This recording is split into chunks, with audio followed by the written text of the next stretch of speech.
Thank you for waiting, Shri Mataji. Welcome to this week's evening meditation, or morning or afternoon, wherever you are listening in from. Today we'll be doing the meditation on the right heart. So we've done the left heart, the center heart, and now we'll be looking at the right heart. If you could raise the slides, please.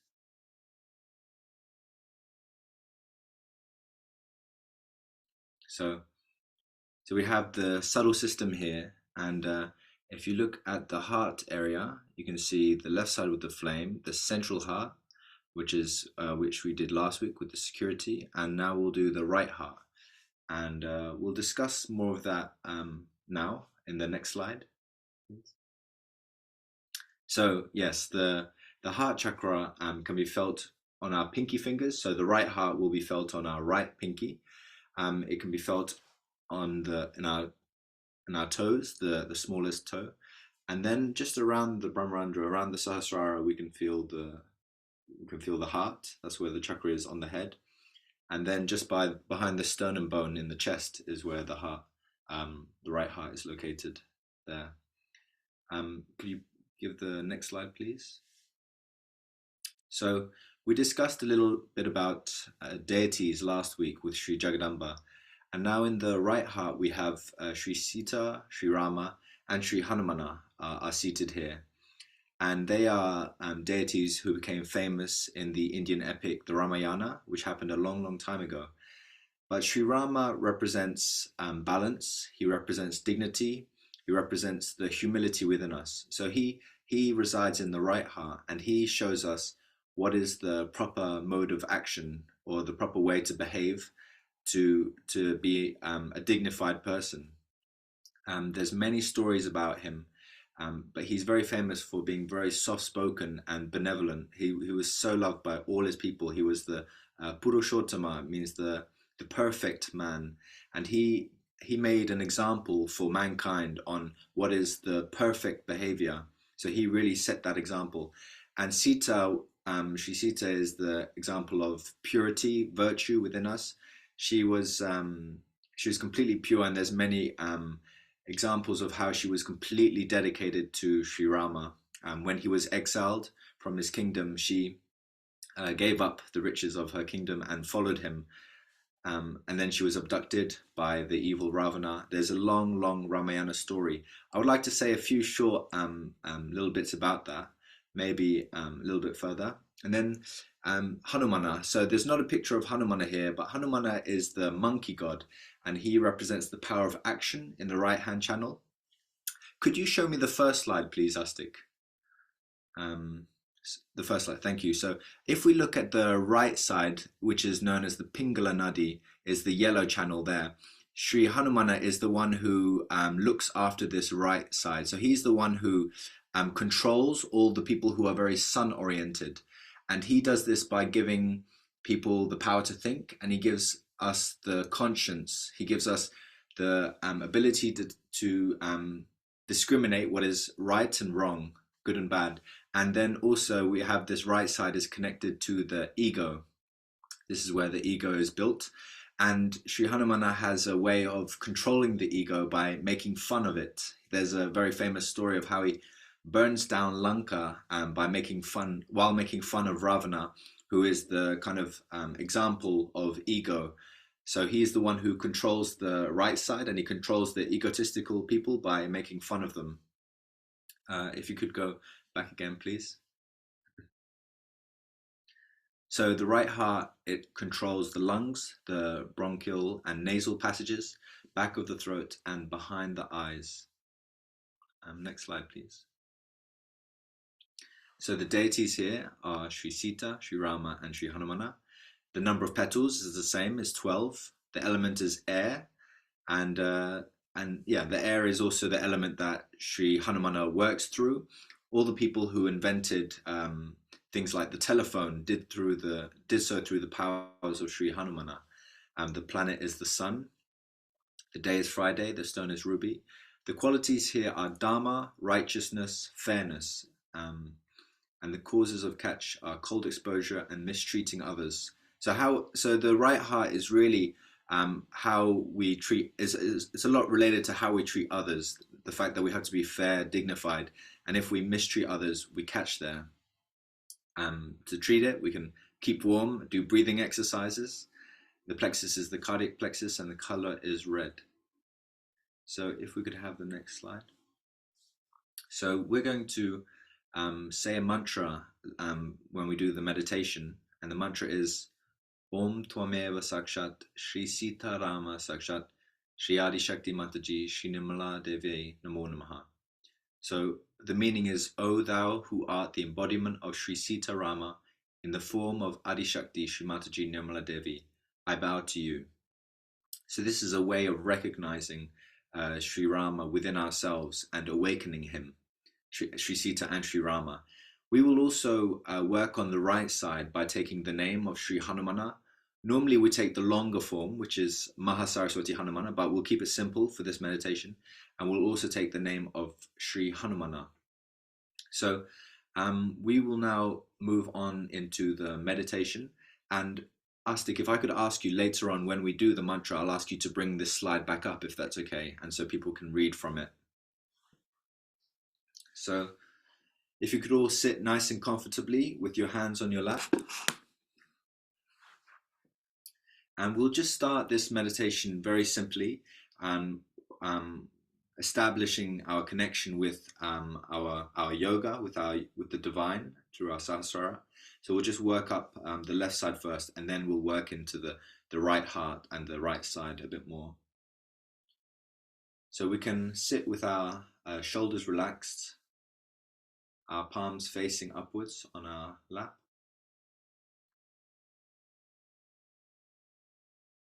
And we can take a few deep breaths.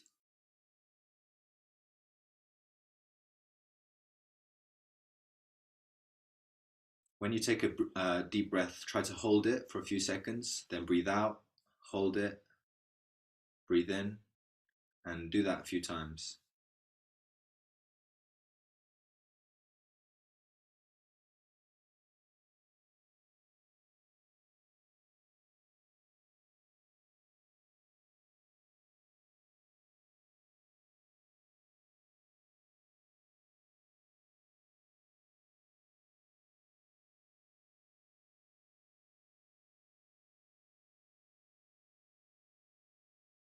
We can place our hand on our left swadhisthana, on the left side of our hip area, just there where the leg meets the torso.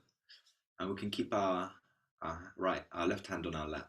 And here we can say, Mother Kundalini, please give me the pure knowledge.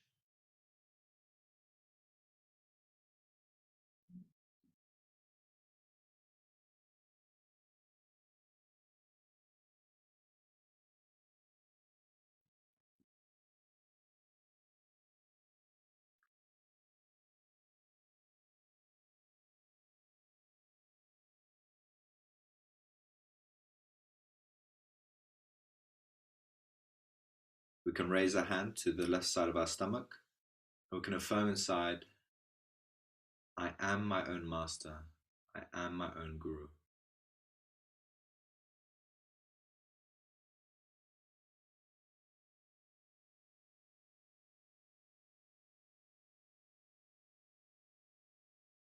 Mother Kundalini, I am my own master.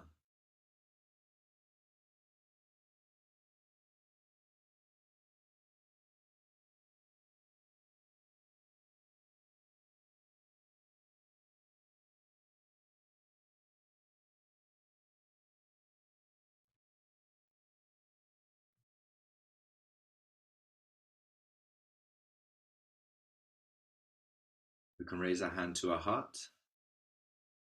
And here, this is where Sri Shiva resides.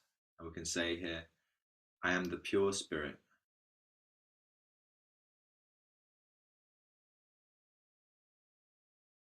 I am the pure spirit. Mother Kundalini, please make me the pure spirit.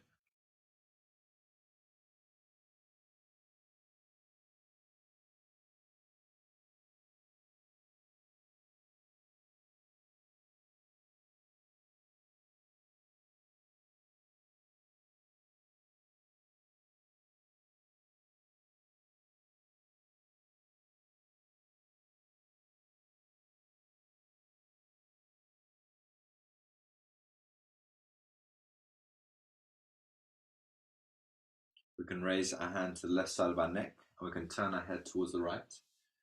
We can say here, I am not guilty. I am not guilty.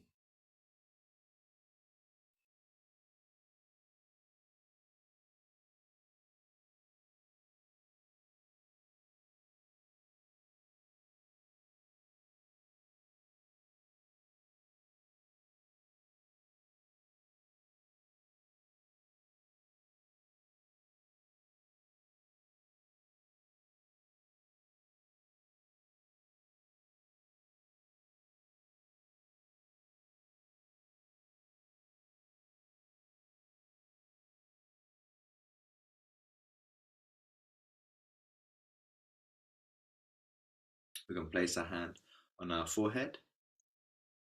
Mother Kundalini, I forgive. I forgive everyone and I forgive myself. With all humility, we can just say, Mother Kundalini, I forgive.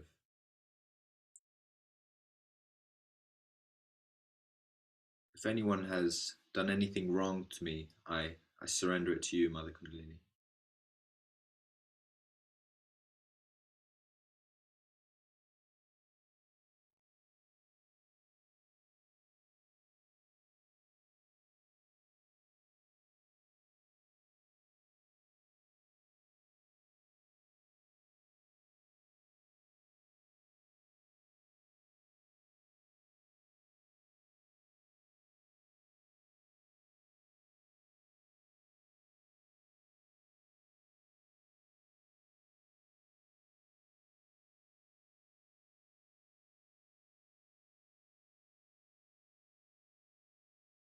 We can raise our hand to the top of our head.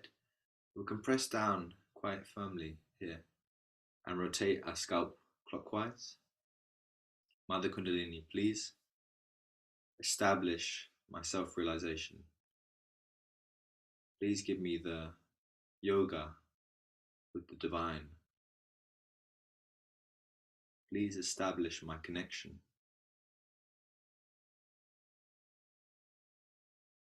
with the Paramatma.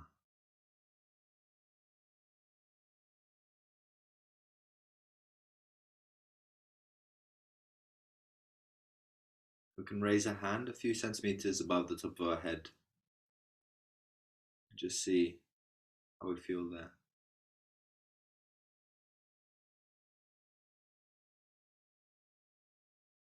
And let's just keep our attention here with our hands back on our lap.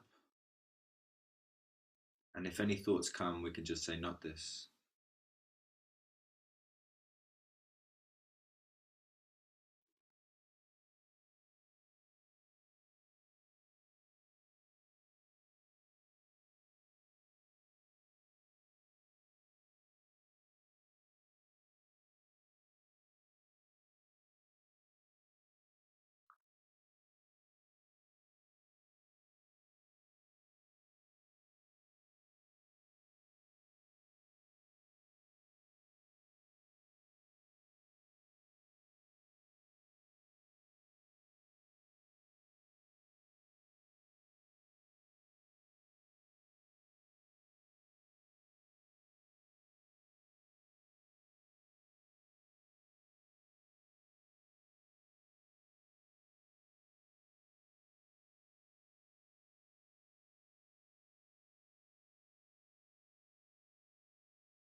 we can open our eyes.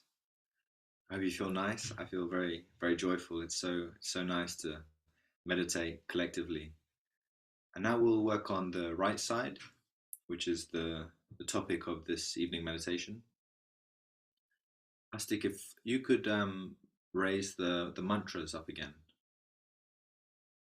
So for those of you who don't know this mantra, you can read it off. And for the first mantra, we won't say Sri Sitarama, we'll say Sri Hanumana. And before we do this, we'll take our left hand and we'll raise it above, behind us like this, like a kind of chimney. And we're letting all the negativity, all the heat from our right channel raise up and pass out into the ether, into the air element. So we'll keep our hand like this. And first of all, we can pray, Sri Hanumana, please control my right channel. Please take all the heat out of my right side, all the overactivity. And we can say the mantra, Om Tumeva Sakshat Shri Hanumana Sakshat Shri Adishakti Mataji Shri Namala Devyai Namo Namaha. Om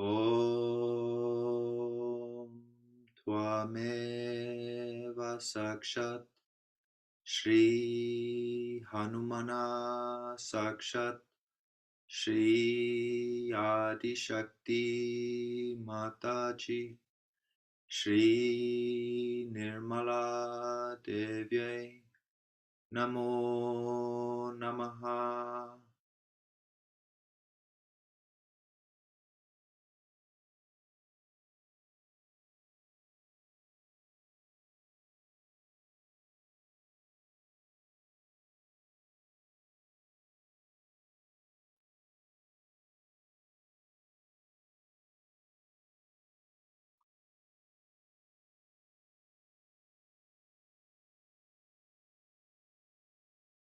Now we can place our right hand on our left hand, our left hand on our right heart. And here we can just meditate a little bit on Sri Rama, who is the Purushottama. He is the perfect example. Sri Rama, you have guided us to show perfect action. You are the perfect son, the perfect king. Please reside in our right heart.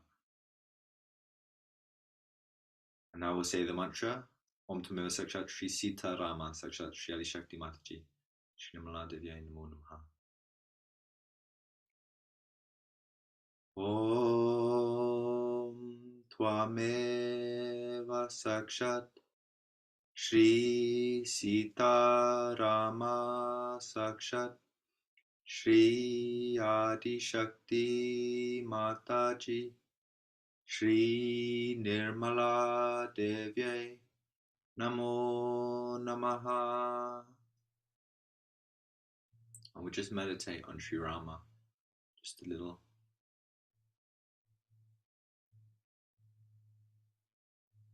Sri Rama is the one who is blue-skinned, who has long arms,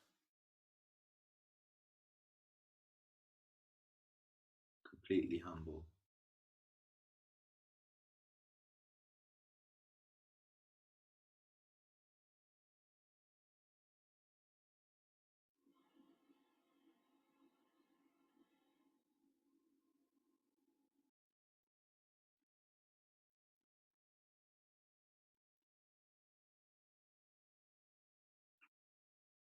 And now we can raise our left hand to our ego. And Sri Hanumana is the one who controls the ego. And the best way to overcome the ego is just to say, you are the doer. Mother Kundalini, you do everything. We can say, Sri Hanumana, please humble me. Please suck out all the steam in my ego.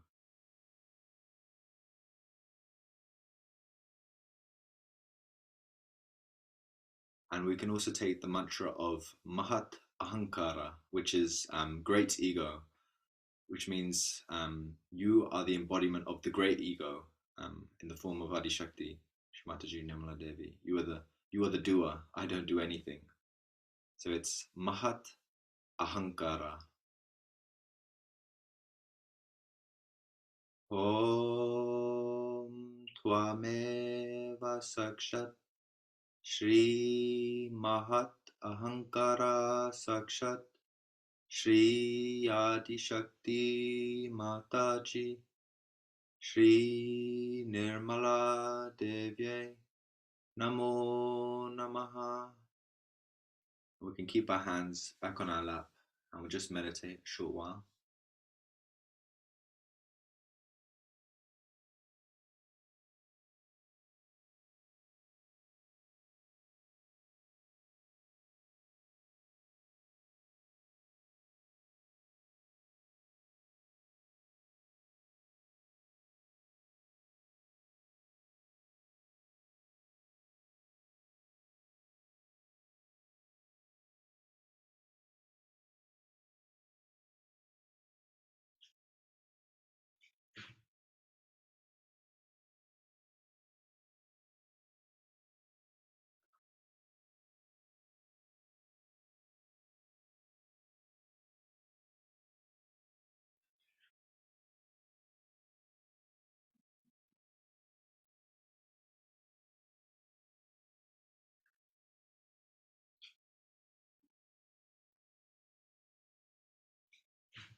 So now we're going to watch Shri Mataji's talk, and she'll talk more about the right heart.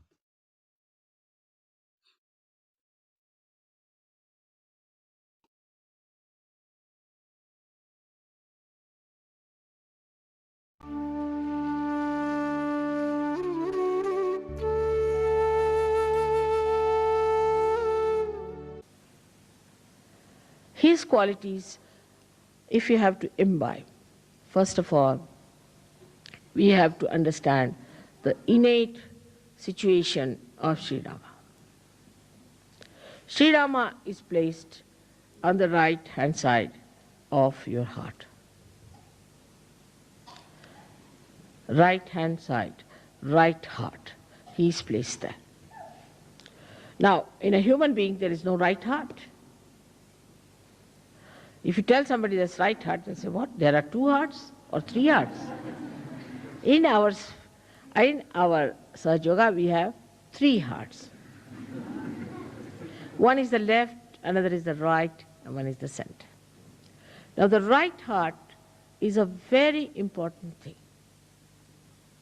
The right heart looks after the whole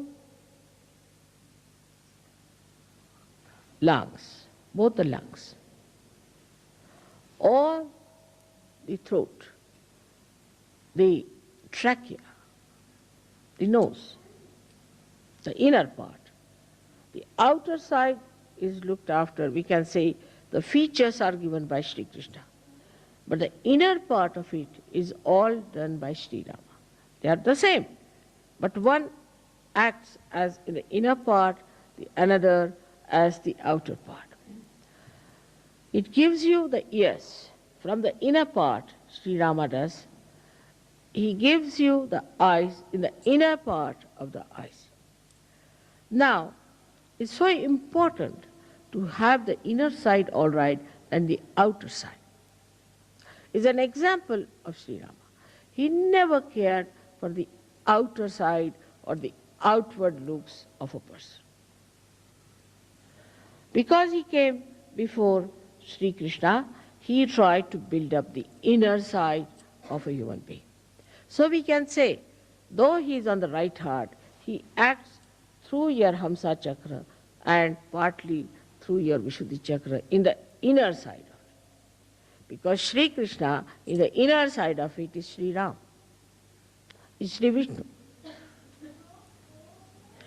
So, when somebody is, say, not good looking according to the Western standard, according to me, the Western standards are rather funny.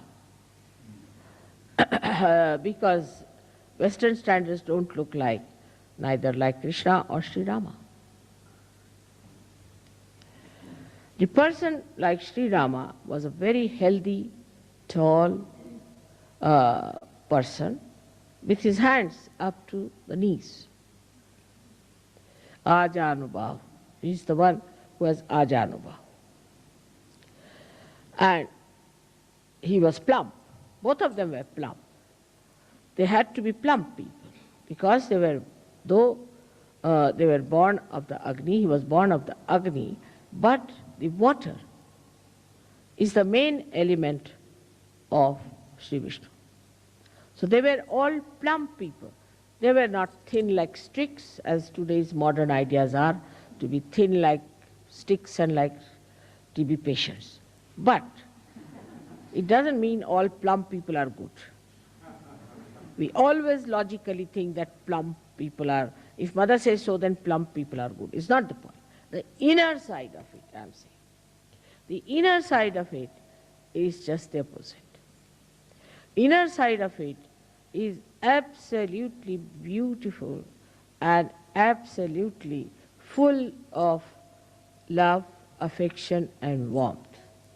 A person who doesn't have these things is a sign of a person who is not a surgeon, first of all. A person who is very loud, talks loudly, speaks loudly, laughs at wrong places, must be half mad, but cannot be a surgeon. See, the softness of Sri Rama goes to the extremes where I call the sankocha, the formality, the formal. But it is the English language, formal is not the word, sankoch. He was once, when he was fighting Ravana, he was taking out with his arrow his 10 heads one after another. And if he took out one, then took out the second, the first one would come back. So because he had a kind of a blessing that nobody can kill him by hitting him on his head. So Lakshmana says, you know for definite that this Ravana cannot be killed by hitting on his head. So why don't you hit him in his heart? So he said, the reason is this, that just now in his heart is Mahalakshmi, the Sita, Sita is sitting in his heart. And how can I hit him on his heart? Because she's there, she might be hurt. So what's the use of hitting on the head, he said. He said, because once I start hitting him on the head fast, his attention will go there. As soon as his attention will go into his head, then I can hit him on his heart. See the sankoch. See the sankoch, the way he talked.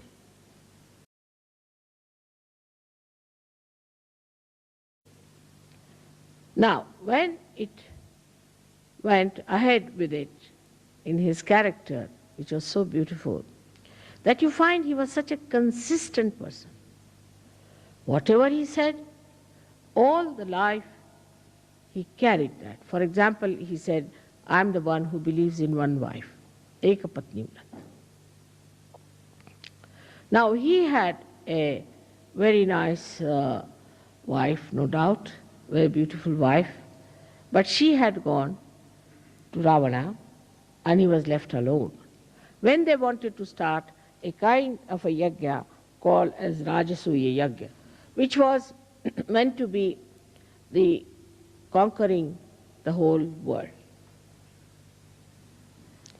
Then they asked him, you have to marry because you have to have your wife. They said, no, I can't marry because nobody could be like my wife and I can't marry. I can forego this kind of a yajna, but I can't marry again. So then they said, all right, there's only one thing you can do is to make a statue of Sita in gold. And you have to use her, that statue, as a wife representing. He said, that I will agree. He took away all his ornaments, everything, and made that statue, and he did this again. So whatever he said, he followed thoroughly. In his dharma, he was perfect. Another incident is that when Sita was lost, he never slept. He never slept on a bed, always on the Mother Earth. Never slept on a bed, always on the Mother Earth. The pain he had of his wife is very well described by all the poets of India. And when Sita left him ultimately, in a very mysterious way, she just disappeared in the Mother Earth, because Mother Earth had given her birth, so she disappeared into Mother Earth. Then Sri Rama became absolutely lost, and he jumped in the river Sharayu and disappeared in the water element from where he had come. Now this man had to give up his wife. In these contrasts, you can see the wave rising and falling of a personality. The society in which he lived, the state which he ruled, had an objection for a wife who had lived with Ravana. And the public started talking about it. So as a good king, he just decided that his wife should be left forever. And then he sent her on a beautiful chariot with his prime minister and his brother Lakshmana, who took her down and left her, told her this is what has happened, and that Sri Rama has asked her to take you down to the ashram of Valmiki. As a result of that, she got very upset, and she said, she was Adi Shakti, so she doesn't have to bother. She said, you just leave me here. Very self-respecting person. She didn't say, no, I'll come to him, or I'll sue him, I'll go in the courts, get all his money, how dare he throw me out. Nothing of the kind. That's the grace of a woman. graciously, she said, all right, now you have listened to your brother, I'm your sister-in-law elder too. Now you obey me. And I tell you, as your sister-in-law, that you can now go, leave me here alone, and I don't want you to go any further with me to deport me with somebody. And she was pregnant. Here, if it happens, of course, horrible things can happen. But in India, if such a thing happens, the wife will kill herself or she won't be able to bear it. I think both things are just the same in escape. If there's no aggression, then there is recession. But she said, no, I have to give birth to these two children. I can look after myself. All right, graciously he's done it, I have nothing.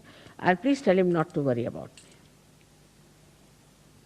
And she told Sri Rama, Sri Lakshmana, that all right, you look after him. That's all I want. And she told the chief minister, the mantri, that you must look after the kingdom.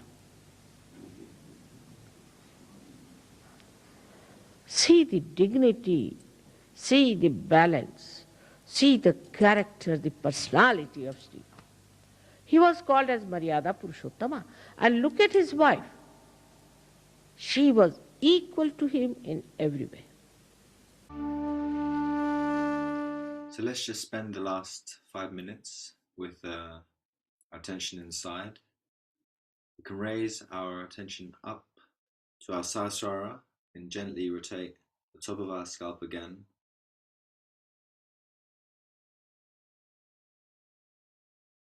Just raise our hands a few centimeters above our head again.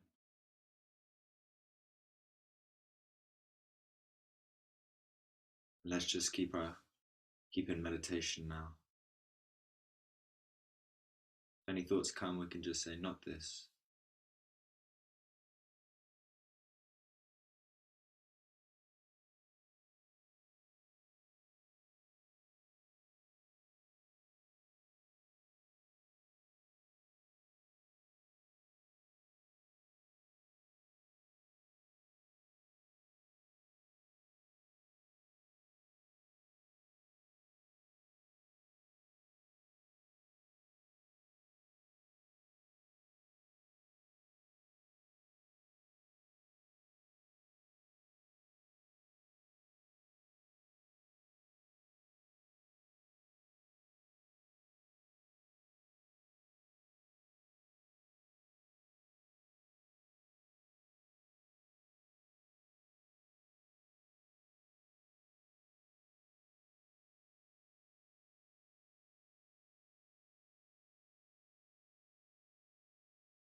We can bring our hands together. Thank you all for joining. I hope you had a wonderful meditation. And we can raise our Kundalini and give ourselves a bandhan.